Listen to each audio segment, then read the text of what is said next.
Hello, Internet, and welcome to the show.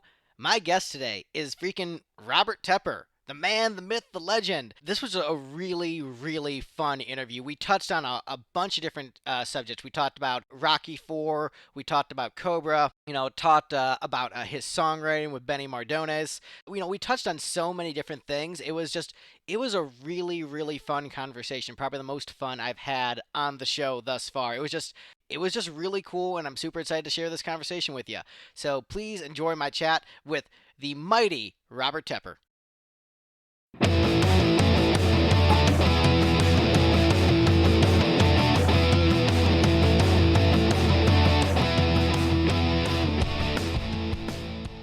So Sounds good, man. I'm here with the man, the myth, the legend, Robert Tepper. Um, I am putting on my sunglasses right now, not just because I'm a Cobra fan, but because the light in my room is obnoxiously bright. But Okay. Rob, thank you so much for joining me on the Greg Troyan show. It's an honor. Um, I'd say I'm one of your younger fans. Uh, Yeah, I'm you sound. How old are you? I'm 30 years old, so Holy, I'm reaching out, huh? yeah. I'm cutting across. I like it. And the thing is, there's so much I want to touch on, and it's hard to even Okay. know where to start. So what's crossing my mind immediately is Yeah. the Unforgiven. That video is one of the coolest things ever, dude. The fact that it's like Ah, it's oh, like that's funny. you know Jim Steinman on steroids, where just like there's motorcycles, leather jackets, a chick with an eye patch, and then you're making out with her on a motorcycle at the end, and probably more stuff happens after that. I'm like, man, this is one of the best videos of all time. Just You're a awesome, tremendous man. video. That's so funny. That is hilarious. Cause there's a that that video. Why that video is very bizarre, man. Because a lot of the people in that video are actually who they are. It's like we try to get it. It was kind of a faux, like I was down in my own neighborhood. We were downtown LA, right? And there was the two stories that come immediately to mind are some of the guys who were in the Unforgiven with the eye patches that they were handing out were actually like lowlifes from downtown. You know what I mean? Hmm. They were like, stealing shit and you know, uh, the thing that the tragedy of that shoot was Myron Grumbacher, who was the drummer for Pat Benatar. I said, and I forget who else. What had Gene Black? I think came down, and I was singing, and who played bass? I forget, but we had a band on stage, right? Hmm. And and my friend Myron just bought a new car, and I'm walking him back to the car after the shoot, and the car is totally gutted, man. I mean, like he didn't even own it a week, and everything was gone. I felt so bad, man. So there was a rough crowd for that one, man. There was some real characters in that video for sure. No, it comes across like when I try to like that to me is just like one of the all-time great videos. Where like if I just have to show someone just like pure awesome, that's like one of my go-to videos. And the thing is, like a lot of your music, it just like it comes up with the sense of just awesomeness is sort of the best word I can use to describe. But there's just like it's hyper masculinity, but in a way that's like I'm trying to think of how to describe it. Like there's sort of the Pantera hyper masculinity, which like it's just trying so hard to prove how tough you are, but it's Yeah, like but but it's it's like got a little vulnerability too. I yeah, mean, I but mean, a bit, a I would bit, say. but like Yeah. it's like you're able to sort of like be that amazing like workout playlist music, but also here's my sick vocal harmonies, bro, and layers of keyboards and stuff. Like it's just how do you feel knowing that all over the world dudes are working out to your music? It's very interesting because I got to be honest with you, Greg. Like I had no idea. I mean, I always knew because I have 5 children. I have 5 boys and three Hmm. grandkids, so I've been around a while. And my kids, some of them are good athletes and on football teams. And oh, Dad, they work out. Everybody's working out to your song. And Dad, I knew it was.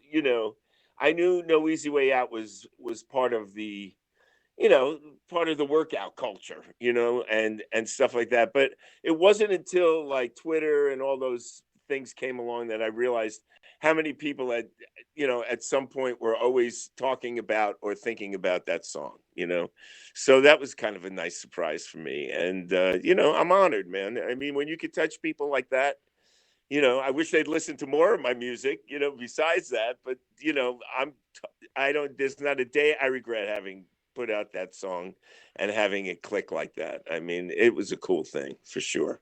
Well, I have dug through basically your entire catalog. I actually woke up in the middle of the night like a week ago, and Better Than the Rest was stuck in my head when I, woke up from my late night pee. So I'm just like, Right. ah, damn, which is a great earworm, and just you still have the voice. I know a lot of musicians as they get older, they start to lose the voice. Like some of my rock heroes have lost the voice, but Yeah. like you, man, you're still kicking ass. Like it's just I a could year ago still and you knock still one got out. it. Yeah. I could still knock one out with feeling. I got to tell you, I don't think I would have done it if my voice was that compromised. Hmm.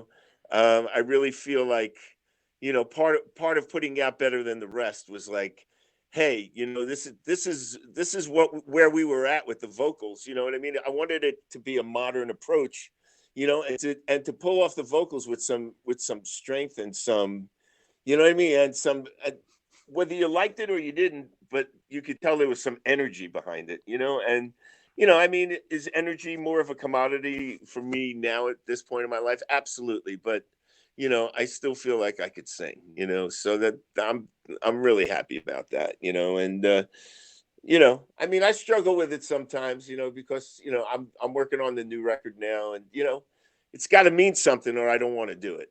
Yeah. I got to be honest with you. It's got to mean something to me or not doing it. So when You you, there? yeah, no, I'm Yeah. still there. I Yeah. was letting you articulate because I don't want to be No, rude that's and fine. interrupt. So, um, No, we got a good connection. No, there's not too much, in between, like oh yeah, no, if pauses. I'm ever Yeah. silenced because I'm taking in what you're saying and trying to be a Okay. a proper host. Uh, Thank you so much, Greg. Appreciate that, but brother. that sort of leads me into the you're welcome. But so that leads me into the my next thought as I was listening to that. So I'm someone who views myself as a songwriter guy who approaches the craft of songwriting, and Right. I view you very much in the same light, where a lot of people maybe look at you as like a vocalist and are really focused on your dynamic vocals. But I mean, you've written hit songs for other artists, and I wonder what is sort of your primary instrument of choice when writing. And I noticed that with your writing, arrangement is very very important. I've noticed where Mhm. like the bass lines are such important hooks, the keyboard lines, the guitar lines. It's and so I wonder how you approach writing like from that multi instrumental perspective, like how you generally approach a piece. Well, I consider myself. Let me start with, because there's a lot of questions in there, and I don't mind that. I'm just saying, let and you're right. I mean, it's a good observation. I mean, I'm focused on making records. You know what I mean? At this point in my life, and especially right now, you know. So for me, I consider myself first a writer, Hmm. because I mean, I write even when I don't want to write. I mean, some mornings you just wake up and like, oh man, there's another one. I mean, my I biggest know. problem, I, how I do we do that get, every day. Every day I you force do it, myself to right? write, and it's And you sit tough. there, like right now, I'm sitting here. I have it on the side here. I just went through. I had a master link, right? The master link. I mixed through a master link. I know it's really weird. The guy who does Radiohead loves it too. There's something about going through those you know, through the master link that I like to mix through. Okay. But I had, like, I don't know, I mean, a bunch of years of songs on that thing. And a guy came in who helps me with some of the tech, the wiring and stuff in here, and said to me, man, you better get everything off this master link and like put it in Pro Tools, like in a program, all these songs, because if this thing goes down, you're going to lose everything that's on there. Hmm. So I've been through the pandemic and everything like that. I've been putting down, and like you were just about to say, I believe it's like part of the problem with being a writer is like, how do you get it all down, man? How do you communicate it? Because I'm not just an '80s artist. I mean, I put out, I'm a singer songwriter, but I think also as a producer, and structure, and how we're going, and how it's going to how are the drums going to work, and how is this going to work, and how the overdub's going to work. And Hmm. to me, that's the difficult. I mean, you can almost write a song at this point if you've been doing it a while.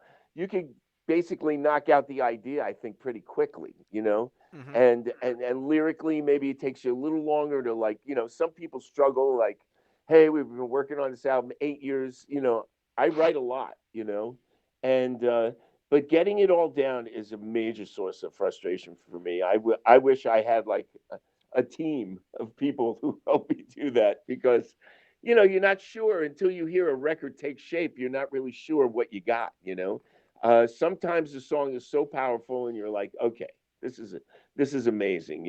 But you're right. I do think, like a producer, I think, I'm a bass player, and I mean, Pablo did this record with me, and Pablo's a monster guitar player, and the songs we love. It's like, we sat and listened to so much '80s music and stuff, and it's like, Van Halen. I mean, especially, they're playing a ton of it now. I mean, you hear Jump, it's like, I don't know. This is going to sound like the old man, but I don't get that feeling from new rock and roll, and I listen to a lot of it, Hmm. and where a song just presents itself to you, and you go, I don't know what the fuck this is, but this is just, that's what I go for. Can I make a record like that? Where the song is so solid, the arrangement's solid, and it brings you someplace, and it says something, and that's an interesting way to do stuff. And so I don't just write, like you were saying, you don't just write these days. If I produce and write, and think about vocal parts, and well, there's going to be strings here, and there's going to be this there, and it's a little maddening, but it kind of works, I guess, right now. No, I completely. I'm sort of basically the same way where sometimes bandmates will get annoyed with me because I have the vision for the parts, but I think Right. there's a thing that sort of it's a lost art of like how important arrangement is and a band coming together. I think too Yeah. often every musician's just doing their own thing all over the place, and they're not Yes. gelling. And it's not playing to the strength of the song. The most important thing is always the song, the finished product. It's not about how intricate of a bass line you can have and show off how good you are at playing. If the song's a mess, they're not going to care because it's about that hook, that earworm, that emotional connection. And Absolutely, Greg. Absolutely. It's like, and that means getting the hell out of the way sometimes. And I mean, you're 30, I'm, 70, so I'm 40 years older than you. And I mean, I I I look at people when they say to me, well, with a Who that good, people don't realize, like, when all that music hit, it didn't just, wow, this is great music. It changed everybody's life. You know what I mean? This is mhm. life changing shit. The Beatles on Ed Sullivan. It's like you live for that kind of stuff. And it's I mean, I'm not saying I do that in my music all the time, but I really shoot for that. Let's put it that way. I really shoot for, if I'm going to put something out, that I want it to really touch people on a lot of levels. That would be great. Oh yeah. And that would be the goal. That would be the goal. And you're right. Bands come in, and part of it. I mean, Pablo and I did that whole last record. He played the guitars, I played the bass, I did all the vocals. We both did keyboards. I mixed it. You know what I mean? I recorded it. I mean, I guess it's cool.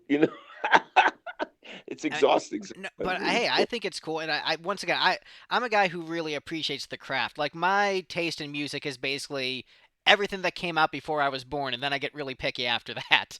Is Yeah, sort of right, my right, taste. So you're right. like right in that wheelhouse where like I grew up on Rocky Four, because my dad showed me the movie. But then when I, watched Cobra for the first time as a teenager and Angel of the City kicked, I'm like, oh shit, a Robert Tepper song? This is awesome. And I was public. There's Robert Tepper. There's robots. Man, I'm having a great time. It was a great That's funny. unexpected treat when that happened in the film.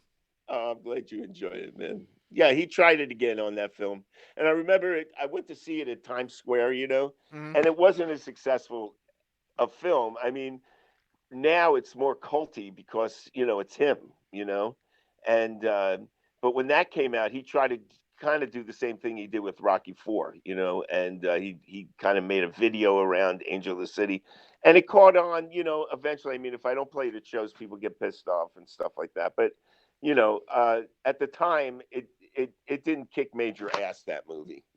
It didn't. I mean, in my heart, it kicked major ass. I freaking Of love that course, film. But people who loved him bought in hook, line, and sinker. I mean, but it's more of a culty movie than oh Rocky yeah, Four is. Do you agree with that? It's just like more people who are looking for that '80s vibe, detective vibe kind of thing. I guess Miami Vicey kind of thing. yeah, It I was think Cobra's sort of a movie that like is appreciated more in hindsight than maybe it was at the time. Versus Rocky Four was very much a right. movie of its time that was appreciated at the time, but also got the additional hindsight appreciation. So it's like Rocky Four is just growing at a faster rate and had a better starting point. But I mean, Absolutely, very both are well stone put, cold man. classics, man. I mean, I You love them must both. you must do these podcasts a lot, because that was really well presented, what you just said. It's Oh, well, exactly thanks. that. Well, I know you don't necessarily know my history too well, but just I don't.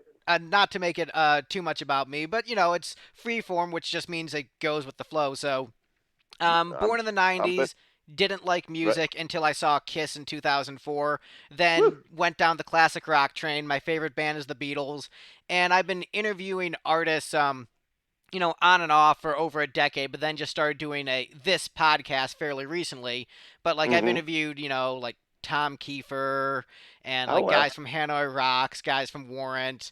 I've What had. what was it? What was it like? What was Hanoi Rock was an interesting band, Oh right? yeah, I mean, Michael Monroe. what happened? The lead singer died in that band. Is No, that it was correct? the drummer Razzle. I actually interviewed the singer Michael Monroe, who is just Okay. a super cool guy. I think if you like learned about him, you would appreciate it. He has sort of a similar approach to the craft, where he is just so focused on creating quality product. Where I feel like if you two chatted, you would hit it off and be like, as a guy who's like level headed, gets it, understands the Inter- importance of the song. Like you would totally get along with him personality wise, like that same sounds cool. wavelength. Because they were a band. It was like, I remember being at this club in, like, I didn't even know who they were, right? Hmm. And I was in some club in LA, like, like back in the day. uh you don't know, I'm going to tell you, clubs moved around, you know what I mean? Friday night, oh, this is good on Friday night, this is good on Thursday, this is good on Wednesday, and they'd have this there, and I'm in this place, and they're playing Aerosmith's Come Together, and after that they put on Hanoi Rock, right? And I was like, what the hell is this, man? And that was it, and then all of a sudden it was gone.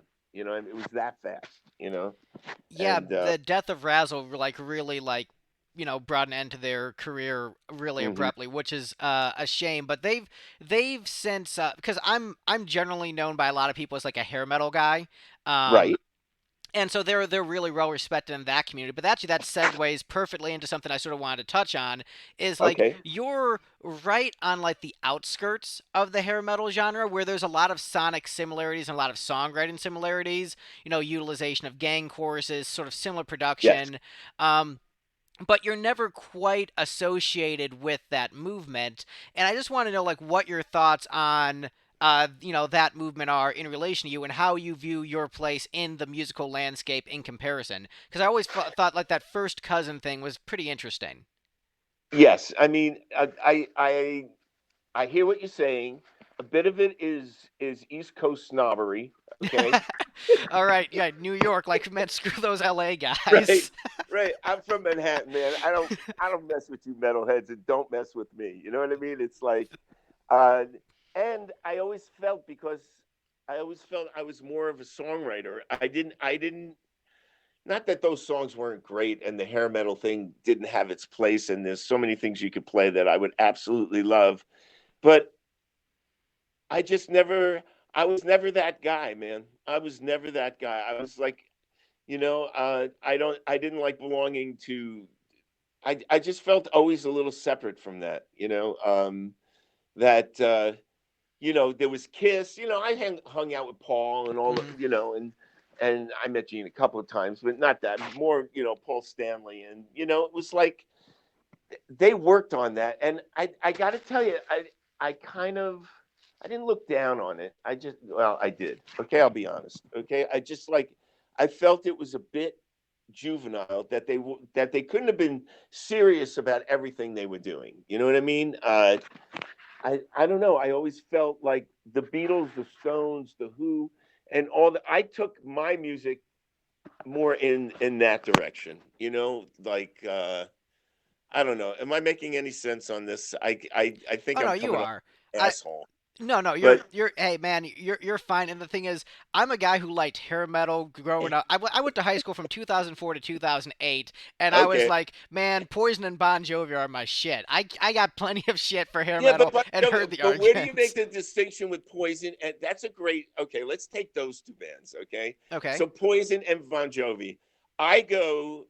I go to Phoenix, Arizona, to meet my friend who's a big A&R guy over. And he is gonna get me tickets for the big stadium in Phoenix, Arizona, to see David Lee Roth and Poison. Right. all right, that sounds So, like a killer show. I mean, oh, David Lee Killers Roth, the was all-time greatest crazy, man. frontman. I can't even begin to. I swear to God, the whole night, Poison, you couldn't even tell where 2 and 4 was on the drums. And then fucking Dave comes out with the Bisonet brothers and fucking and what's his name on guitar, you know? And like, who cares if Dave could sing? The musicianship was so amazing. There was always that like fine line, like Poison to me was almost like punky in a way because they weren't that good. You know what I mean? They weren't. They Oh, I'm gonna get myself in all sorts of trouble here. No, tell you what, I'll stick up for Poison to sort of bring balance to Of course, the look, we world. all love. There's a bunch of Poison songs that we all love when we look back. This is you got to remember at the time. Right. You know, this is at the time you're listening to them and you're going, "What is this fucking band, man? Nobody can really play, and they're Well, writing these funky little so tunes." You know, here's sort of where I'll counter that a little bit. So like Go ahead. Pete Townsend as a guitar player is okay, sort of Okay, at best. And so if you put him side by side with CC DeVille, CC is actually probably a slightly better player than Pete Townsend. So for me, it's not necessarily about skill at the instrument. It's about do no, you are you cohesive with your songcraft? Are you playing to the strengths of the material? And so right, there's a lot of instances where a lot of these guys were maybe a little bit sloppy live back in the day. yes, I had the hindsight of being able to see Poison, like 2004, and they're very tight live. They play well, but so yes, and that's a different. That's Poison. but You know, 9.0. but hearing their songs, their recordings, judging them based upon the Of recordings course, and the material, they're strong songs, they're catchy, they utilize hooks well, they play to the strengths of the players, and they've right, got heart and they're sincere, they weren't using outside writers, they were doing it themselves. And so I absolutely. say Who produced those records? uh Was Spencer Proffer? I don't know offhand. I know the first one I think was actually I think it might have been Michael Wagner might have produced the first Michael record. Wagner, yeah. I mean, you got to remember, like the producers were in on this, man. I mean, they were like, you know what I mean? They were taking 2 weeks to get a drum sound back in those days. Oh You yeah. know, it's interesting. Then it's interesting hearing you talk at 30. God, you're 30. That's awesome. And hearing me talk, you know, from my perspective at that time, you know, which was, you know, skewed to say the least, you know, and altered. Yeah, I mean, there's always gonna, especially like when you're younger and in the game and you're looking at your competition, because Right. I deal with sort of the same thing as I'm looking with peer bands at the same level, and then so I understand that sort of that judgmental aspect, but I feel like the entire like 80s glam scene I feel was judged in my opinion, too harshly by history. Where it's just Yes. like, man, they're kids who were playing their hearts out, playing music they believed in. They were influenced by Van Halen, Kiss, and Aerosmith, and made Right. bands that were the next logical step. Yes. And like it's one thing if you're like, I don't like it if it's corporate and prepackaged, but so many of these were just kids that were hungry on the strip, wanted to No, make it, man. wrote a song. These So are I call them the Osco bands. You know what I mean? These were the bands that were playing the strip, and like you know, and they were playing rock and roll because that's all they could do. You know what I Hmm. mean? They were like, that's, it's like Guns N' Roses, man. That guy was coming out. This is what I do. I don't do anything else. Right. I am. This is this is my soul right here. And I sing really hard, and this is what I do. And it's interesting because it got more pedestrian in a way because we had put so many bands from the early 60s up on these pedestals, Hmm. which they belong to be on. I mean, if you saw Jimi Hendrix and you saw these people, they were on another freaking planet. But it was a different time also. You know what I mean? It was an absolutely different time, and you have to remember this is how it affected me. This is when I look back. Those were the bands that those guys were 10 years older than me. You know what I mean? Hmm. So it's interesting, because I love hearing you talk because like you look back on that glam rock thing, man, goddamn right, man. This is like, I totally get it, man. That's awesome, And I mean, Bon Jovi, I mean, look at him, I mean, fucking unbelievable, I mean, and these guys, and oh, who's the guy who wrote some of his stuff? Desmond Child and Desmond Child. Rouge. And it was all still based. When you look back, it was all still based on a cool song. The ones you remember are the ones that were based on a great song still. And I think that's the tie. I don't know. I'm ranting. You No, got me you're ranting. you're absolutely fine. But like I think that in my opinion, I enjoyed the sort of the musical lineage that sort of starts with like Little Richard and Chuck Berry and Elvis and Right, moves all the way through those glam bands. And I think those 60 bands are rightly put on that pedestal. Like I think the Beatles deserve all the accolades they get. right. I mean, think about it. I mean, 8 years. What was it? 7 or 8 years. They did all that. I Yeah, mean, it's mind no, but blowing. no, it's mind blowing, and it's it. Certain things happen. Certain things happen for a reason, and that nobody can explain. Just nobody can explain, and that's why the perspective of it. The perspective is always interesting, man. But it had so much. It had so much of an impact. It's still going on. That's what's so crazy. Yeah. So I wonder, so what are your thoughts, as I'm thinking about, jumping around in my head with No, that's the good. with the That's uh good. the special edition of Rocky 4 coming out? Are you anticipating that release at all? Are you excited for that? I'm it's the first I'm hearing about it. What are You, you saying? so That there's Rocky Four? there's a director's cut. Sly is recutting the movie. The Get the robot hell is out! gone. Yeah, it's coming out in a couple months. I think for Get out Christmas of release. here! Yeah. 35th Woo! anniversary Rocky Is Fours. it? I didn't think I'd be the one to tell you about that, but I guess That is so amazing. I just heard about that from Greg Troyan the second right here. Okay, yeah. put So that in your show and smoke it. That is amazing. yeah, That's there's great. there's scenes that were deleted that are being re-put in the film. So I guess one of the Wow. scenes he posts on his Instagram where Rocky is talking with the boxing commission and they're talking about how they're not going to sanction the fight. So yeah, I guess thoughts now that you've heard that on the show. Wow. Wow. And is there going to be a soundtrack? There's got to be, right? I have no idea about it. I mean, the thing is like that soundtrack was like such like pe- I- like that's one of the all-time great film soundtracks. Like when I talk film soundtracks with people, Rocky 4 always comes up. And like it inspired me in so many ways where Uh, just like I when I was a kid, I would, write stories and like little mini novellas, and right. I would have montages in there sometimes, and I would have song lyrics. So like, No Easy That's Way Out great. was one of the songs that I had in like my montage of a story. So there'd be like a couple lines of the song, then the characters doing that, and then a couple Well, lines more character stuff. So but like, just think about why that was, Greg, was because MTV came around. hmm You know, I mean, that's what changed everything for these directors.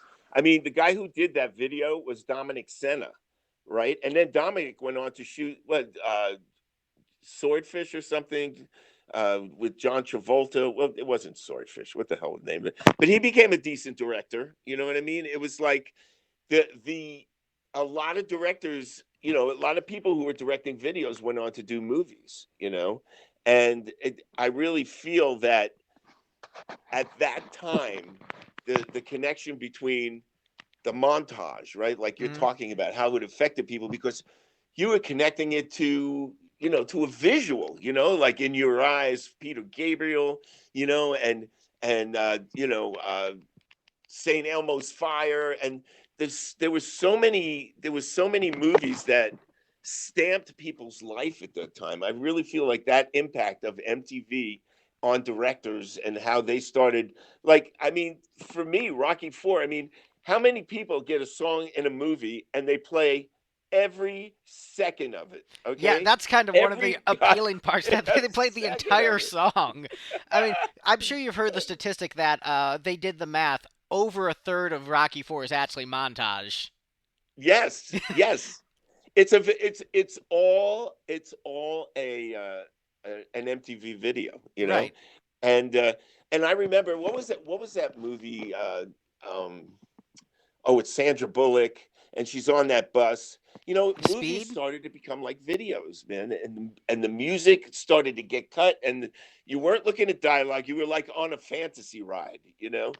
And I really feel, I don't know if that time is will ever be recaptured again, because I think the music and the film were so intertwined at that point. Hmm. It was awesome, you know, and it definitely changed my life, you know. I mean, in a huge way, you know. Yeah, I think So it's uh, as I'm looking at it historically, coming at this from the younger perspective, I think that because the music video was such a new medium, there was a more openness to just go there and play that entire song and make it be upfront and embrace it and sort of embrace yes, the emotional journey that it took you on. And then I right. think the audience that came after, because there was such a rejection of all things 80s once the 90s kicked in, where just Absolutely, and I think absolutely. It was almost like like the '80s had been embarrassing, yeah, you and I know. think And that's terrible because I think I just agree. it made like you had to be like more abstract with your emotions, and like you had to like push them away and be more subtle, and like sometimes you just need that bombast and to just let it out there. It's like sort of the difference between like musical theater and an indie folk singer, and I think there's room for both. And I think I just agree. people rejected the musical theater stuff right out, and I think that's I unfortunate. I, I think that's 100% correct. And you have to realize it was like, which I know you do, because that's how when I hear you talk, I hear it touched you that way. It's like big guitars, big keyboards, big sounding drums, man. All that stuff that people are putting in their records now with the synths and everything, it's all cinematic. It was Hmm. all cinematic back then, you know. At least, you know, the records we were making, you know, and the record that Pablo and I mean, even now we're talking about this second record, and we're saying, you know, like, I wanted to feel like Pablo's saying to me, we got to do it where people like it's in, like you're sitting in the audience and you're experiencing this record in like a movie, you know? And because when you say that '80s thing, you're absolutely right. It was like emotionally, people like, you know, the emotions were maybe a little corny, maybe a little far out there, but you know what? You know, so many great songs, man. Just so many great songs, you know, and And I don't think it's it's corny. I don't I think don't so. either. Like, just to give an example of your work. No easy way out. That's a emotional, heartfelt song that a lot of people don't even understand the true meaning behind the lyrics. When the first time they're hearing it, it's just like, man, this song's about like how Rocky is upset about Apollo, and like it's Right? no, it's it's about you dealing with heartache of a relationship ending. Absolutely. But I don't think that just because you have bombast and decide to have good vocal harmonies, good production, and good arrangement, and because you decide to craft a good pop song, doesn't mean that it isn't emotionally valid. There's sort of this theory of just like amongst a lot of like rock musicians and metal musicians, like, nah, man, all that corporate pop stuff is bullshit, and it's all got to be it's got to be grunge. They have to mumble the lyrics. It's got to be muddy and like you can be raw and emotional and actually be good at doing music at the same time. Like they're not mutually exclusive A- things.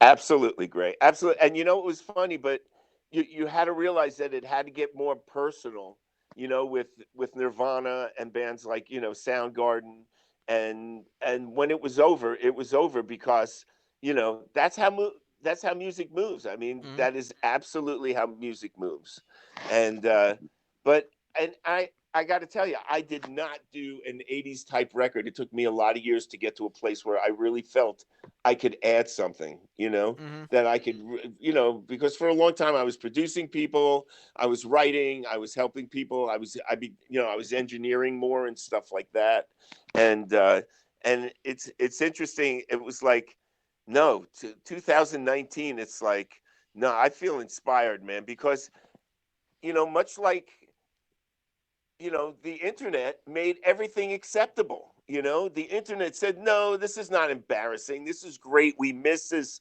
We Mm-hmm. love this. I mean, I feel like the record companies and the people who sold you the music, and who owned radio and everything, in my day before it came out like a YouTube video that, you know, and that broke through to everybody, before all that happened, they almost had us all in a box, like, no, this is what you're listening to now, this is what's happening now, Mm-hmm. and I think one of the advantages of what's going on now is, like, you know people can appreciate what you do, even if it's whatever, it's not Justin Bieber, or the a Taylor Swift, or anything like that, and it's kind of leveled the playing field. I'm not saying that there isn't still a type of music that's more popular right now as you and I are sitting here, but I'm saying that there's access to everything, and that's a cool thing. I think that's a good thing. Oh, I think it absolutely is a good thing, and I think it's also it allows for a more diverse musical palette, Hmm. where because if there are so many people who are struggling, economically, can barely make ends meet, Yeah. but if you can afford your Spotify account, you can listen to to the new Robert Tepper album, or listen to all these different artists, and it's a way to expose people to so much more music. I do think that artists should definitely be paid more by the streaming services, but from the They consumer are getting perspective. away with goddamn. I don't know. Spotify. It says on, if you go look up Robert Tepper, it says I get a half a. I have a half a million listens a month. Right. Hmm. There's no way that is translating. Financially to Oh, me. There the thing, is no way yeah. that is, because they are playing. Just drop a couple of zeros, man. They are getting away with absolute murder. And I don't. Are you still there? I'm Oh, sorry. I'm no, I'm still here. I get like maybe like $20 a quarter with my cut from Spotify. No, but that's what's so crazy, and if we want to get sad, I mean, especially now, I mean, it's you think it was hard for people to make it before, now without any live. I mean, live was the biggest thing Hmm. that people were able. That's what kept people going, and that's just so unfortunate, man. It's just terribly unfortunate. And I don't know.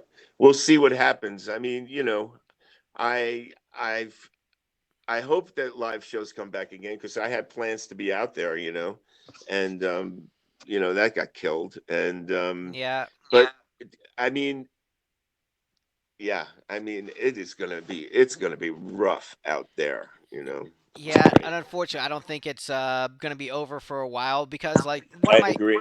one of my hobbies before the pandemic started, like I decided I just felt like I should be more scientifically literate, so I just started reading a scientific journal just like on the side, like every now and then, just reading articles. Is that what you do for light reading, for relaxation, Greg? I will actually. I Scientific journals. that's one of the things. I also read like 500-year-old Chinese novels and all kinds of weird There stuff. you go. Um, There you go. but so I was reading this journal called Nature, which my sister, she's a biochemist. She also reads it, and it was actually really shocked. Like, wait, you read Nature? Like Nature, Nature? Like, yeah, like. So even my sister, who's in the field, was surprised. But I Right. was reading that journal. At the same time, I started following international box office results because I'm sort of transitioning out of music into film and other entertainment. I did a film score for an indie film last year. How'd Um, that go? Uh, it was, didn't get paid much and did it in a huge time crunch, but No, did the but best I you know could. what?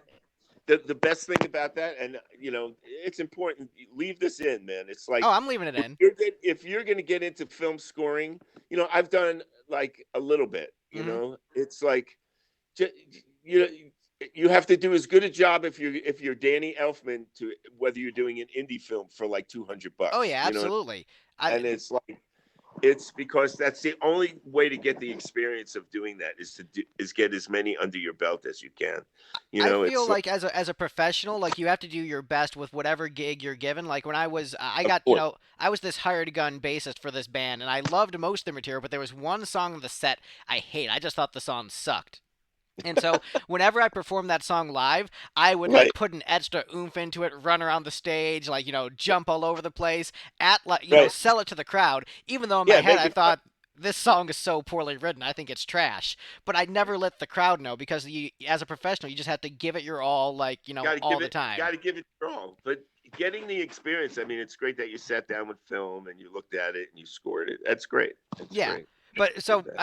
so the point of that, so I was tracking international box office results and reading Nature, and so I Okay. saw the Chinese economy tank, and I was reading about COVID in the journals, and so like I kind of knew about it before everyone else did, and so I Oh, saw it that coming, and just like, oh right. geez, don't let it come to America, don't let it come to America, and then it came to And there it America, and I was. was like, ah Right. shit, and so Yeah. like we're probably in this at least until like third quarter next year, like that's like being optimistic.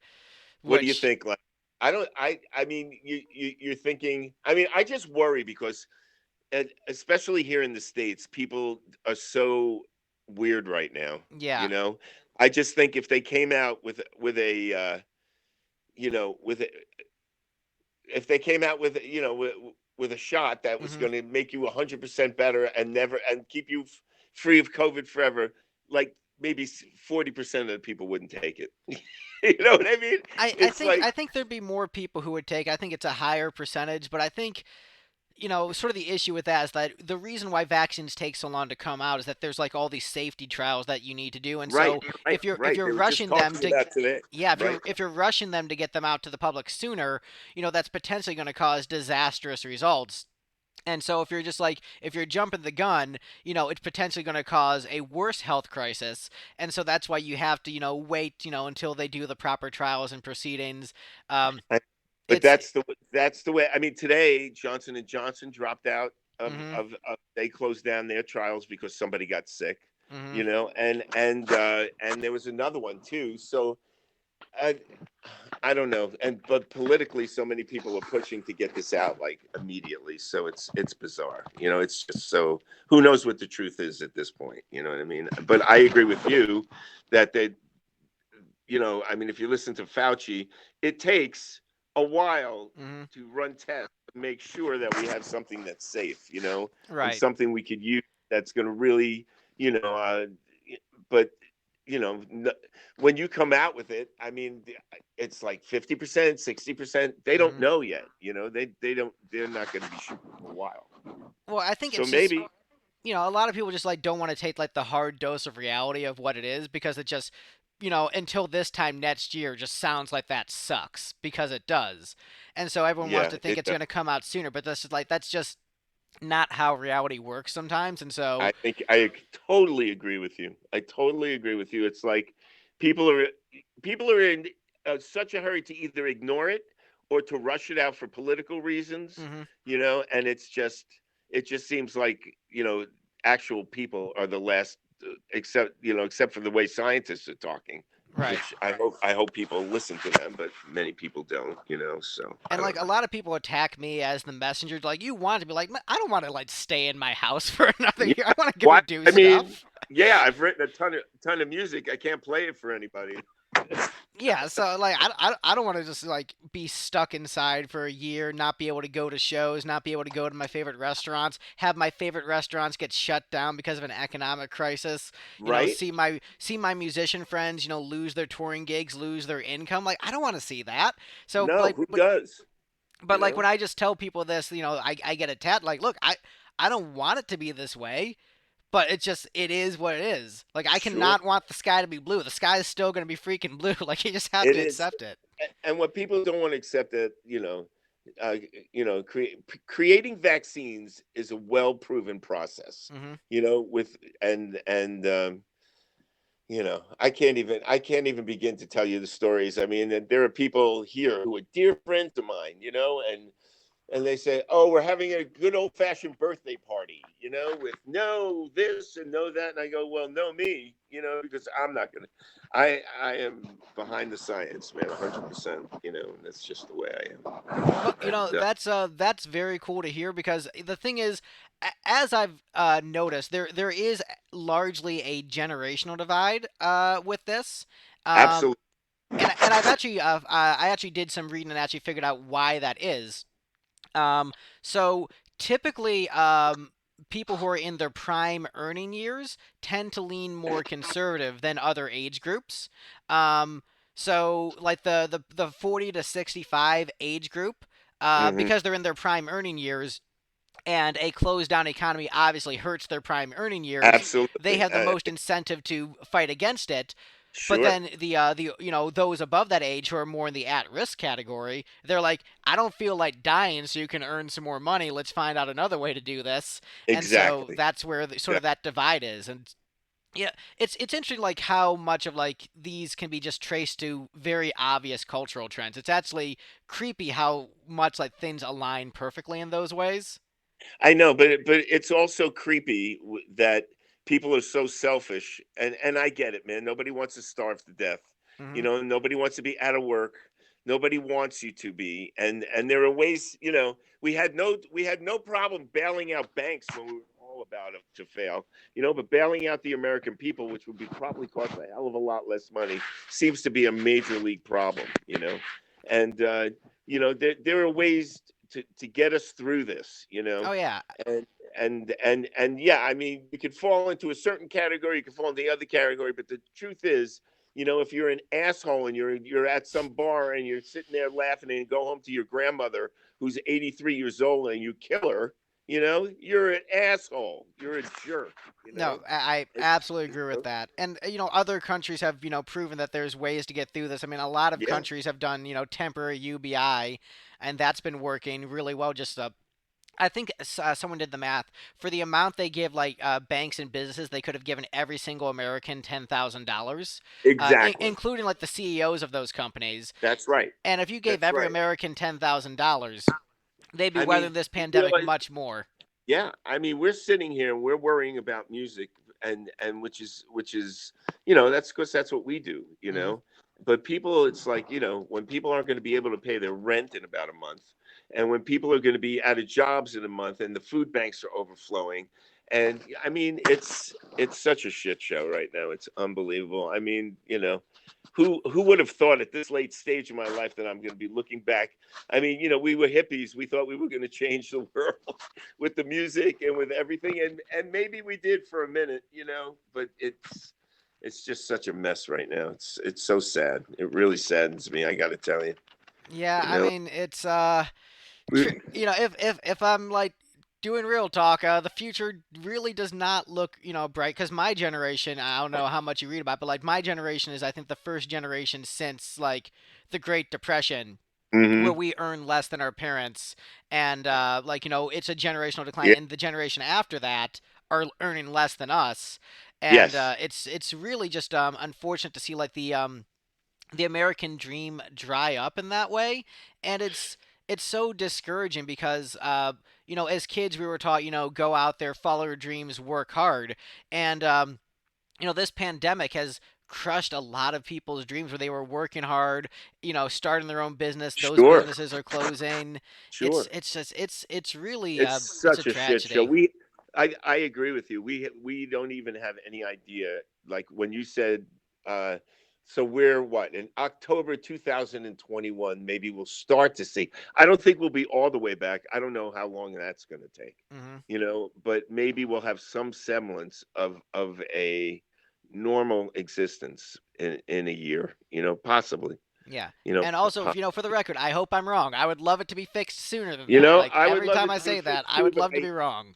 but I hear people talk, and it has a lot to do. And I don't want to get too much into politics because It I'm pretty happens proud. every episode of the show, no matter what, even when I it just accidentally Okay, happens. So, okay. but I mean, hey, steer the conversation where you want. No pressure. You talk about what Uh, you want, man. I just can't even talk about it anymore because it's so mind blowing to me, right? Because it's just mind blowing to me how what people where the direction people are going seem to be going. Hmm. It just it feels so insane, and I know a lot of my. I mean, You cut out there for a sec. You sounded like distant from your phone. how about now? Are Is you that good? good? Yeah. Okay, and I try to stay off the political tip because music is music. Hmm. You know what I mean? I don't want to get into it with anybody. You know what I mean? I just don't. But it's incredibly, incredibly sad to me that people have lost a sense of what of right and wrong. I mean, they really have. And just basic things. And I feel like our country is in total peril right now. And I hope we come through here with this election. And but there's no guarantees. There are no guarantees. So Yeah. I don't know. I don't know. Don't get me started. Remember that song? But here's a I know there are a lot of people who say that musicians and artists shouldn't talk about politics. I hear that a Right, lot. right. But the way I look at it is like, as an American citizen, like it is your First Amendment right to, voice your opinion. And so I do respect saying I will voice my opinion with tact because I recognize I am a public figure. I don't want to necessarily alienate a portion of my fan base who might disagree with me. But I don't Exactly. but I don't begrudge anyone who says, hey, this is something I view as important, and I will say this because I think it's important. Like, I don't, even people I disagree with politically, like, I still respect their right to say what they say. Like, do I agree with everything Ted Nugent says? No. Do I agree with Oh everything my Bruce God. Springsteen says? No. But I respect them both to say what they say. Now, I might think one of them is more articulate, more nuanced, and more intelligent than the other, and Right. listeners of the show can guess which one is which. No, But Ted is no moron, but he sure acts like one when he wants to, doesn't he? right, but man, he plays a mean guitar though. Oh my God. So I'm okay. To take it away from where we were going with that, because you don't want to get me going, man. I get ugly. All right. So I'm watching. What was the band? Him and uh what was Would it be Damn Yankees be the band? Damn Yankees? Yes, I went to see them. Oh, was that a great show, man? There was so much talent in that band, but Ted was out of his mind amazing. Okay, what a guitar player he And another was. one of the all-time, great '80s videos. You've seen the video for High Enough, I assume. I don't know. I I have, so no, I haven't. Here, let me describe the scene for you. So, Go ahead. Damn Yankees are locked up in a cabin in the woods, and the cops are surrounding them because they're dangerous. And so Ted Nugent bursts out of the cabin during the guitar solo, Right. and the cops are shooting him, but through the power of rock, the bullets are deflected off of Ted Nugent while he solos. See, I love it. we I'm need more in. videos like that. Bullets Exactly. deflected off Ted Nugent, you making out with chicks on motorcycles. Like the world needs I, more videos like that. I absolutely love it. It's so hilarious. That is great. You know, yeah, I mean, it was an amazing show, and the vocals and everything, and the playing, and all of it Oh was yeah, just so the Shaw Blades great. combo, just like those are, Ah, and the thing is, those guys are actually total opposites politically. Like Tommy Shaw, super liberal; Jack Blades, super conservative. Like those guys are like polar opposites politically, but when they come together as like a songwriting team, it's just they're it freaking works. monsters. And they're as vocalists, like man, just like those are guys who like when there are certain singers you listen to, and you're like, geez, how are they just doing that night after I night?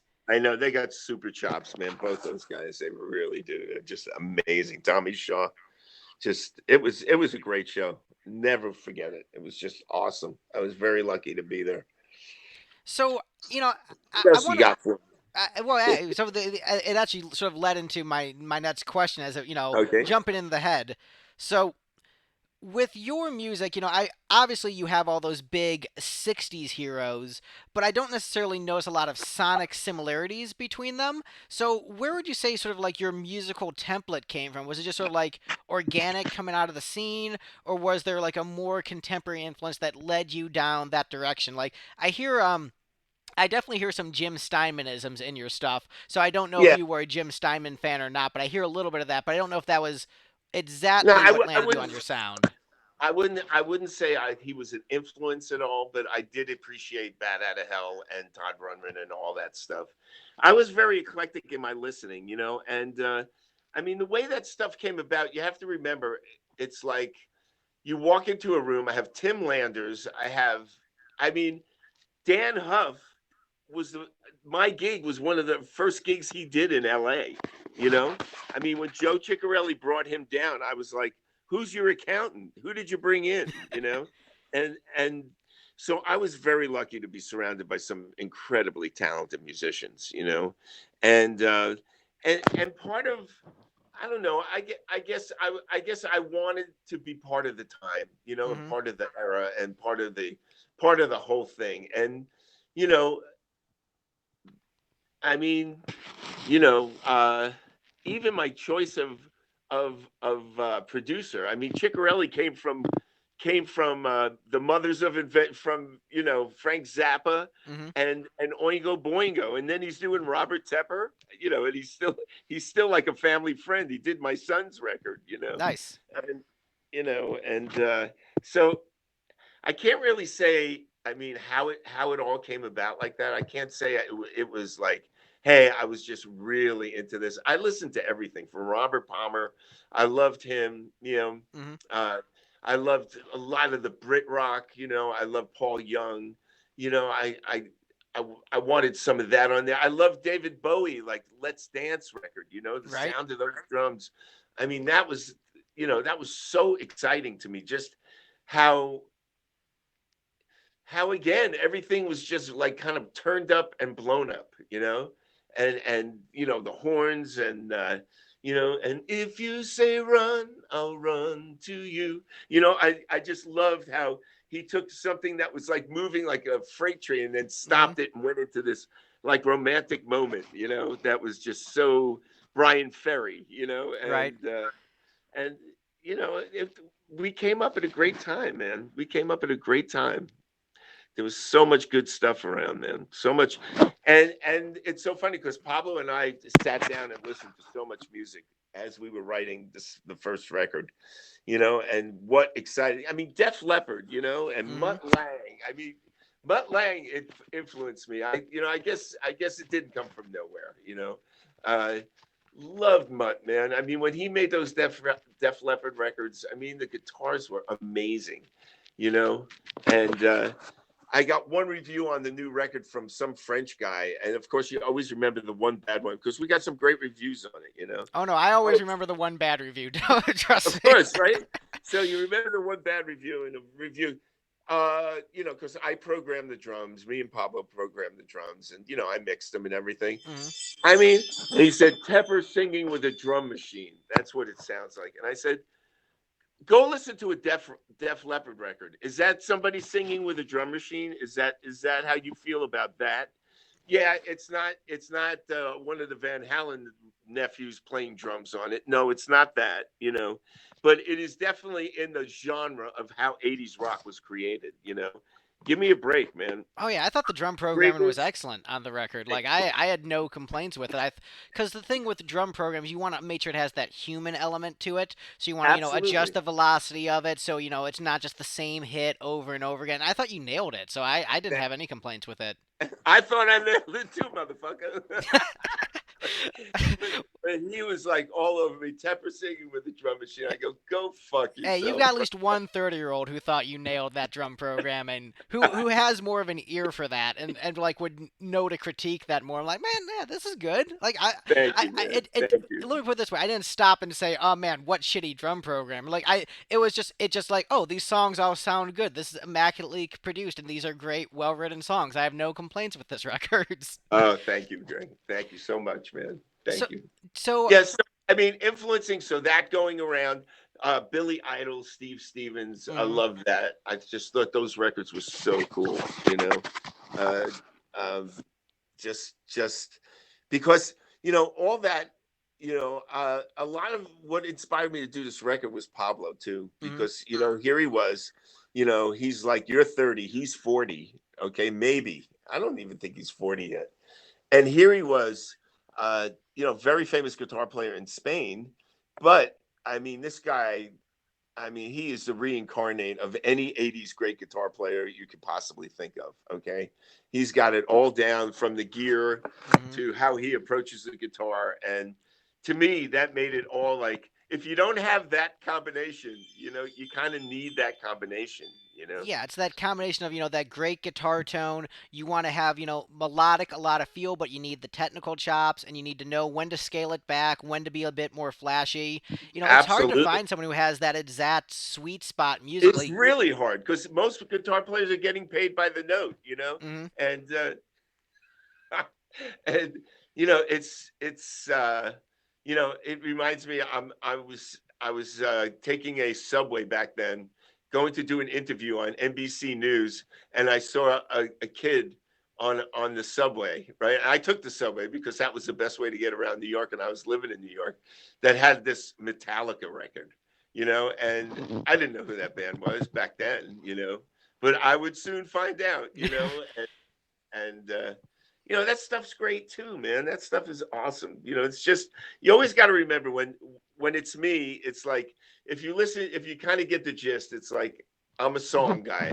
I want a song to tell me where we're going. All right, now. I Well, need that. I need that roadmap, or I'm not in, or I'm not buying in. Well, I'll tell you this, and this isn't me sucking up because people know I'm not that big of a Metallica guy. I vastly prefer your Unforgiven to theirs. That is my Oh. hot take. I don't care. I know the Metallica fans are pissed off at me, Yes. and actually, I do that to my friends that are diehard Metallica fans. I just send them your video. I'm like, have you heard this song? It's way better. Than they get pissed off at me. But I don't care because, like, look, That's is hilarious. James Hetfield making out with a chick on a motorcycle in the video? No I don't think way. so. No. Therefore, this is superior. Oh, that's so funny. That's great. But That's great. but as we're talking about all these like 80s influences, do you ever feel like a little bit trapped by the expectation and sound? Because I know you love those 60s bands. I know you did that acoustic record. Do you ever like, Yes. get the itch to be like, I really want to do like a 60s Brit pop kind of thing or go You back know, to my you know roots what? in such a I way? I have a record ready to go right now if I could release it right now. I have like a whole bunch of tunes that I did. I don't want to do it because I want to do another album like my last in that genre. Hmm. You know what I mean? And do I feel trapped by it? Probably less so than anyone. Like something really cool happened. Maybe you heard it on the internet. Maybe not. But my son Julian, who was in a band called The Natural History. You know a band called Spoon? Did you ever hear of Spoon? They're a band out of Texas. I don't recall. So Okay, I pretty might have, but I'm gonna pretty say big no to be indie, safe. pretty big indie band. Like if Radiohead is like top, right? Let's say Radiohead's like one of the top indie bands, right? So Spoon is like slightly under that, Okay. okay? And so my kids toured with them, and they did this song "Don't You Ever," right? That my kids wrote, right? And so I guess what I'm getting at, I'm trying to keep a line of thought here, is so Julian's here during the pandemic. We were supposed to. He's an author, and he was about to put out a book called Between the Records, which is loosely based on having a father in rock and roll business and two brothers who start a band and get somewhere. They did pretty good as a band, my kids, right? Nice. And so he's a New York Times reviewed writer. He's quite a novelist. So he releases this thing Between the Records, and we're going to do a promotional show here in LA where he comes out and they do some of this natural history stuff. Then I come out with Pablo and we do some 80s stuff just to tie in the whole family thing, right? Hmm. And we're going to do this at a club in LA, and sure enough, that Friday night, guess what happens? The club cancels. Uh, Nobody's letting people get together, da da da. I have everybody came in for the show. My boys, I got 9 people in my in my house for 90 days, right? In quarantine. And so in that time, Julian and I wrote a whole bunch of songs, and they're kind of Beatley, you know what I mean? And they're Hmm. acoustic-y, and you know, so unknown. I think is on. You can maybe find that one. You know, it's and God, it was so fun to do with him. You know what I mean? It was just so great. I mean, it would just we wrote like 5 or 6 things, and you know, I mean, there's a lot of music around. I don't know how I'm going to release it or when or how or what, but yeah, I got to do. You know, I got to break out of what I do and do that. But you know, I never have trouble doing that. You know, I mean, I don't know. I there's only one lifetime, so much time Right. and so much energy, man. You Yeah, know, I just noticed that and, like every musician that I know that's really into the Beatles has like an album's worth of Beatles songs or Beatles right? Of sounding songs course, that are just of like I course, can't release this under my name because it goes against my image, but I love these songs, man. And right. I just everyone who loves the Beatles, I know they have their at least 12 songs that they're like, yeah, I could drop this anytime, man. And I'm going to though, because these songs are like mastered and everything, just about. I mean, they're just like they're done, you know. And there's 11 or 12 that are really sweet and beautiful and amazing, and they're not all Beatley. Some are just really kind of, you know, kind of like that first record. You know what I mean? Hmm. Kind of rock, you know. And which is something I'm really good at, you know, and I enjoy doing, you know. And I don't know, man. You know, I sit here. There's so much to work on, as you know. Oh, I know. Like, so as mentioned previously, like I'm sort of transitioning out of music because I see the writing on the wall for a young 30-year-old musician. It's not You know looking what? super great. I don't blame you, man. It's like it sounds like it'll always be such a big part of your life. I mean, the fact that you're doing this and stuff, but you know what? It's without a doubt in the next 5 years going to be a tough way to make a living. Oh yeah. There's no doubt about that. You know, But and hearing that story about your son is actually super inspirational to me because my first love before music was always books and writing, and I'm working on a screenplay for a oh, musical. awesome. And but my biggest thing is always like I want to be a novelist.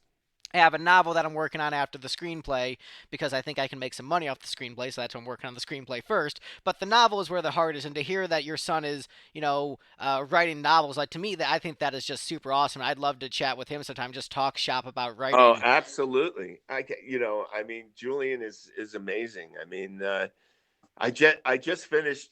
I mean, he just between the records came out.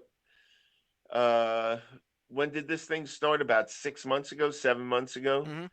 So between the records came out about 7 months ago, and you know, I mean, there's a character that's Benny Mardones. There's a character that's me. Hmm. You know, I mean, loosely based. I mean, it's fiction. You know, it is fiction, and it's a story about him and his brother and being in a band and working that out and what was that like. And it's kind of cool because it kind of focuses in on those 90s musicians, you know, the indie scene, Uh huh. because they were kind of real indie. And you know, but they, you know, when they toured with this band Spoon, and you know, it's great. You know, it's great. And he just sent me. I love reading his stuff. He just sent me. You know, the next book. I just finished reading it. You know, and it's not out yet. You know what I mean? It's Right. like, But yeah. that's just like super cool. Like I can already tell like based upon your description that like I would probably love it. So I gotta I pick up a think you would. copy. I Um, think you would. I wish I had a bunch of copies here. I'd even send you one, but you know, uh, I should support the artist. So I understand how we're all broke. So like, please buy a copy of my buy my record, right? buy I my mean, book. So yeah, I should get a copy of that. there's Arc. There's his first book was Balls, then he wrote Arc, then Between the Records, and I'm not sure what this next one is going to be called. So he's still working on it, but it's awesome. And you know, New York Times reviewed Arc and gave it a really great review, That's and really that, cool. you know what I mean? It's like I'm so proud of Proud him. Papa. Oh yeah. I mean, how many people get reviewed by the fucking New York Times, man? That's insane, I you mean know. that is some strong family lineage. Like you're in like Rocky 4. I think at the time was the biggest sports movie of all time. So you've got like this Dad and massive box office hit, son being reviewed by the New York Times. Like that's some proud family lineage right there. That's Yeah, really cool. we got some maniacs running around here, Greg. You're welcome to be part of it anytime. So you mentioned Benny Mardones, and Yes, I know that he was a friend, and I don't want to touch that's upon something okay. that would potentially hurt you, because as I'm an interviewer, but I'm a human first, and I want to treat everyone with respect. But I really want to ask about Into the Night and sort of like the narrative of the song, because it's got lyrically has gotten some controversy for the narrative, Absolutely. and so I just want to sort of get your thoughts on like where the headspace was at with coming up with that narrative, and what your thoughts are like on the controversy of just like people calling the character in the song a scoundrel and despicable, and what your thoughts on that are, because I'd really Uh, love to hear your take. my take on it is that, oh God, I you know it's a know, can of worms. I'm sorry. it is such a can of worms because you want to you first of all, it was based on a girl who used to walk Benny's dog in the morning, right? Hmm. And she was beautiful. She was very pretty. And I was looking at her, he said, "Hey man, don't even look at her," you know. And we were like in our 30s and she's maybe 16, you know what I mean? But she Hmm. was and okay, is that right? No, that's not right. Okay. And we all know that. Does it happen every day? Yes, it does, you know. So we're in a weird kind of time where people, the woke, right? The Right. big woke, and what is proper and what is not proper, and we want to go back and rewrite the Tropic of Cancer, because it and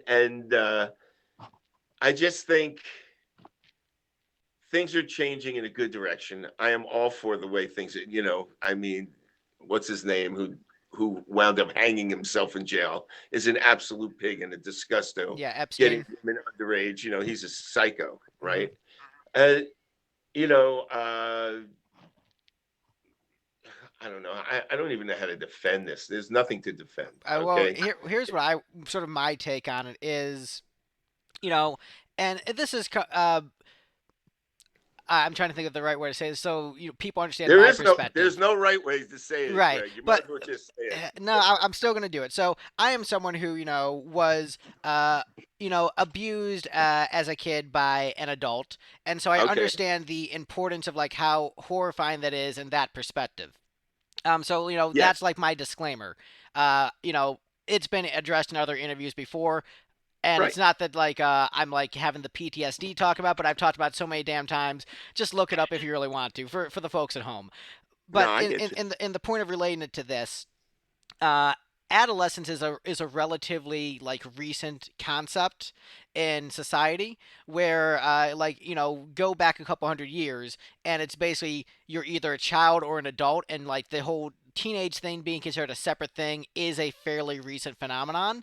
And so biologically, people develop at different rates.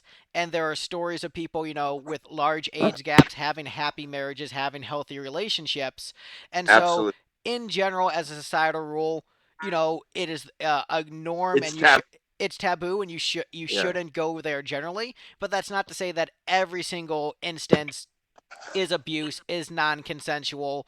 There are outliers and edge cases, and so that's why I And what? wouldn't completely write off, because there is sort of like that tragic poetry and sort of beautiful torment of it, where Right. there's and so like I'm not saying like guys should leer at 16-year-old girls, but I'm saying that the song to me comes off as much more romantic and sincere, and Absolutely. so that's how I look at it. But Well, I appreciate that, but and you have to realize. I mean, what about Nabokov? What about Sting? Right, with mhm. "Don't Stand So Close to Me." You know what I mean? It's acknowledged through all of art and through all of history, and we put it in a pop song. Okay, A and great pop song, by the way. yeah, a song that's only been around about since 1981. Mhm. Okay, so yeah, but has it hurt the song? Absolutely, to the point where people, because Benny just recently died a couple of months ago, Mhm.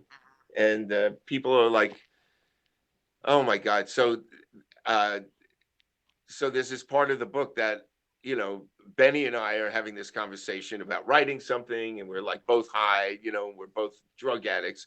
And my son is writing about this and saying, you know, so somebody, a fan writes me and says, how dare they say this about Benny? Especially after, you know, it was like, it was unbelievable. I said, don't read the book. It's called fiction. You know what I mean? It's Mm-hmm. like people, you know, nobody slept with that 16-year-old girl. Nobody had anything to be sorry about. Nobody, matter of fact, we hired her to, she made money walking the dog, walking the dog. Nobody molested her. You Mm-hmm. know what I mean? It's like, and who else was it? Who was Chaplin? Charlie Chaplin. Oh my God! You know, I mean, all he did was go out with young girls. You know, and it's part of society, man. And like you said, you put it very nicely. You know, there are passions that work between people. There are passions that don't work between people. But nobody's saying go around and, you know, tie up 16-year-old girls and abuse them. You know, nobody is saying that. Right.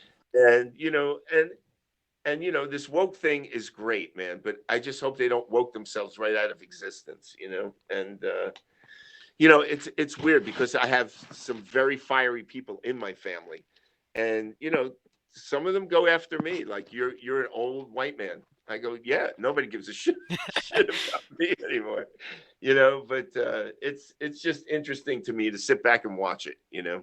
Well, And from my perspective, you're, I think, very intelligent, articulated, and well reasoned, which is actually refreshing because, you know, when I do these interviews with, you know, I've interviewed a lot of people. right, There's a rock star I interviewed somewhat recently, who I won't mention by name, but let's just say don't. that the conversation did not go nearly as well. And it just got into like conspiracy theories and all kinds of crazy Oh shit. my And I'm god, just like, yeah. tell me more. Oh my god. The But conspiracy theorists are amazing. Those it's working its way over to England now and to Europe. it's It's it's amazing. it's really I it's will never wear a mask or take any kind of medication. This is all a ruse. This is Hillary Clinton in a pizza shop. right. You know, And like it's no, unbelievable. it's an to me that's insane because like if Hillary Clinton could do this without being president, why would she want to be president? Like if she already has this much power to destroy the Right. entire global economy, The what does she whole need the global presidency economy. for? Um, So powerful. yeah, but it's madness. I really think one of the things that you should really focus for the future education of our children is critical thinking skills and really like Yeah. discerning what is truth and what isn't because with, you Yeah. know, deep But fakes and how do all you these do different that, Greg? yeah, How like the hell do you do that at this point? It's so funny because my wife is a kindergarten teacher, right? mhm. Like she's really does something that's worthwhile on this planet, you know? And she's sitting there and you hear them, you know, they have assemblies and they have all these things and they're teaching kids, oh, this is diversity month and this is oh no, it's not called Columbus Day anymore. It's called, you know, Indigenous it's called Peoples Day. Indigenous Monday or whatever, you know, which is great. You know, this is all great stuff. And it's like they're teaching them that. Eh, take a right turn and translate it onto adults running around this country who, you know, who have rallies and sit there and put people down. Every word out of their mouth is hateful. That if anyone in school, if you talk like that, you would have been sent home and failed immediately. You know what I mean? It's like, and this is all. It's all cool. It's all good, man. It's all good. Have no morality. Have no. You know, just say whatever you want with no responsibility. That's the bad part of the internet, man. You Yeah, know, it's I think, you know, as what I get described as a pragmatic progressive by a lot of people. Um right? and so what I can see that. so I'm like I'm wanting society to advance, but I'm also wanting things that work. And so I would say I'm more woke than not, but I do recognize when woke culture can go too far, and sort of you Absolutely. know understand that there's a balance to these things. Yeah. And what I think is the And most critical thinking is a great thing. And yes, it would be great but teaching somehow kids at how to some look point, at news articles and like, discerning, is this a trustworthy source? Should I look at another source to counteract it? Because, the news sources that I'm subscribed to a bunch of different sources because I don't just look at one side of the equation. You have to sort of like piecemeal everything. And it's actually annoying because you can't just listen to one thing and find out what's going on. yeah, time consuming, something Yeah. most people are not willing to do. You know what I mean? Yeah, so I think that would be what would be ideal if because we're living in separate realities, and that is a big problem because you can't communicate with someone if their world is just different than yours and they just don't believe that your world exists, and Yes, so but everybody, but and this is, you know, I always say, like, my big comment, this is the old man again. It's like Revenge of the Nerds is probably the most important movie in the last 40 years. Okay, I don't know although how long. that one actually doesn't hold up very well under woke No, it standards. doesn't. But the concept of it, they fucking broke it. Okay, it's like, because everyone surrounds themselves in their own little bubble, right? Hmm. Everybody's hearing, everybody's looking into the mirror. They're sending Greg, pictures of beautiful guitars and strings and pictures of where he'll go vacation, where Obama did. You know what I mean? It's like it's all being, you're being constantly filtered down into this thing, and the communication between people and the differences between people somehow have become unacceptable to each other, to people who feel like me and to people who feel like the other way. Hmm. Like, there's like, I don't have to believe what you believe, because my bubble tells me I'm right, and my bubble tells me I'm right 24/7. Every time I pick up my fucking phone, my bubble tells me I'm doing fucking great, so shut the fuck up.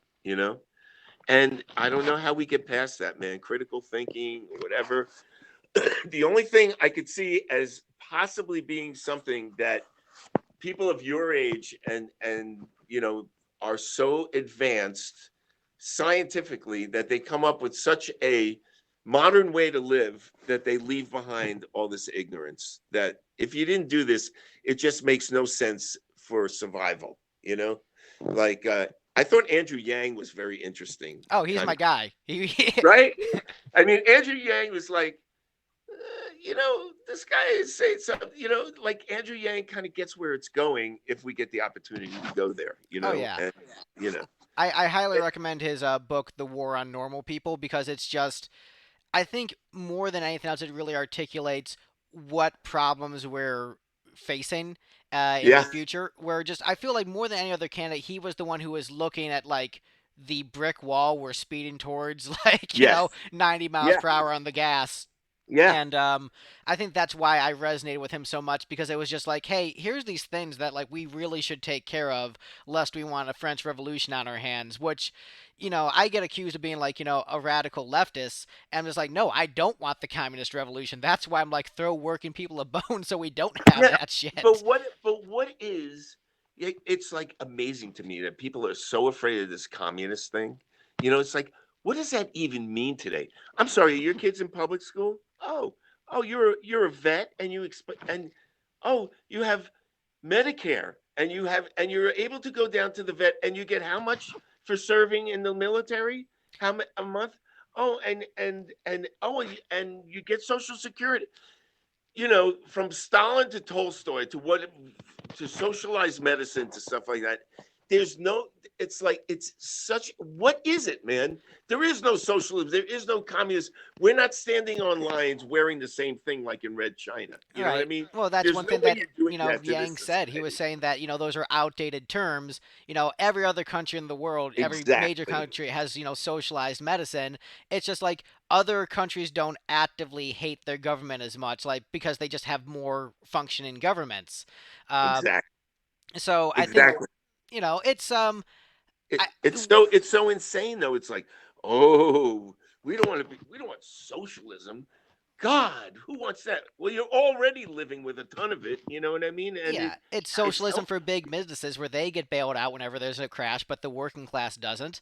And I think right, that the best system in my, life is about balance. You go too far one way, it's bad. You go too right. far the other way, it's bad. So, the Are we Red complete. China? Are we Yeah. living in apartment buildings with the same shoes, the same shirt, and the same pants? I don't think No. you could ever do that to this society. It's impossible. They won't even wear a mask, and they're hell bent on killing each other. How could you ever do that to this No, you, nation? you can't. Impossible. I think there's Yeah. a balance. I think there's a reason why government exists, and there's a reason why the free market exists, and I think they work together well, and I think there's ways to perhaps make them work together more Absolutely. efficiently. But I think that to treat one as the boogeyman versus the other, I think it's all about balance. I think the whole Yeah. it's I think there's too much extremism and not enough talking about just like pragmatic solutions to problems that Americans are facing. We're like, how do we Yeah. deal with these people who are out of work, who Yeah, can't but what is work? that? But why is that? Because how does our commander and piece of shit? How does he frame everything? He frames everything in radical, insane terms, Well, yeah, right? he's That intentionally people need to divisive, look at which I think things is like that. problematic. Right. Intentionally divisive Everything is rhetoric. insane. It's like what you're saying is like, yeah, that's why. I mean, the kids loved Bernie. They don't like Biden, man. Kids I, your age, they don't like him, man. I, They I, just I like don't. Biden more than kids my age. I think they're being a little bit too harsh on him, but I really Good think for that he you, is. man. But I I think that he is. I don't think he is. He's old. It's He's not. fucking old. It's not even that. It's that I think that realistically, his policies are going to be too centrist and not like he's not enough of an FDR to meet the situation, which I think is a big problem. Yeah. However, FDR at the time he was elected was not enough of an FDR for the situation. No, he Like wasn't. he was a plutocrat. He was completely in the pocket of corporate interests, and then was just forced into doing a good job. Otherwise, the Absolutely. And country was we going to had no collapse. navy. He had to build a navy. I mean, Yeah. he was not all so great. Oh He yeah. came up with some real bullshit, man, and it took him forever to get into the war. England was almost totally destroyed by the time he got in. And look, we could go on and on. Yeah, we I could go on and I on. love how you're talking, man. You seem like a great. I'm gonna say kid, okay? You can Because you you're can say kid, and that's I think that's probably a good wrapping up point. But you know what? let's wrap it I there. I would I would love to do this again with you sometime. Really, the format Sounds of the good. show You're is an just shoot interesting the guy. I shit. thoroughly enjoyed this. Look, as you go through, I don't know if you edit them or you just run them. Oh, this is Rogan style. So I mean, I don't know if you probably don't listen to Rogan, Of but course I do. oh, okay. So yeah, you know Rogan style. It's just you just let it run. You shoot the shit, and then You people know how just let much you know how much money he just got to, he to he gets so much on like doesn't it make your Spotify check like doesn't it feel like it's a vice grip on your balls when you hear how much right? he made? Right? I mean, this guy just got $100 million to move to Austin, Texas. Right? Right? Yeah, but I Crazy. mean, yeah, that's the format of the show. Just the idea behind the show was interesting conversations with interesting people. So like, who are cool people I want to talk to, and Right. I had you on a list for like a long time, and then just Thank you. finally got around to like asking you again. But it was like like man, I grew up on your stuff, man. Like it's awesome. And like earlier when you sang in the middle of the conversation, like I Right. had that that kid moment, like oh man, Robert Tepper just sang to me. That is so fucking cool.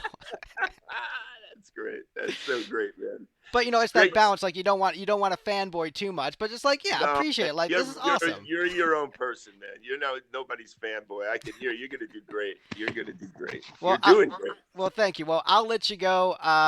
This Thank you, was Greg. awesome. Thank you so much. And episode will be out soon. Oh, plug your Let me stuff. know. Plug You have your my stuff. Tell email? the people. Yeah, I've got your email. Tell the people where they can find your stuff. Encourage people. Pimp your Okay, product. so you can get out there Apple Music, all the things, Pandora, what else? Name them all. You know, oh Google my God. Music. YouTube Yes, streaming. YouTube Music. YouTube, absolutely. YouTube on Apple YouTube, Music.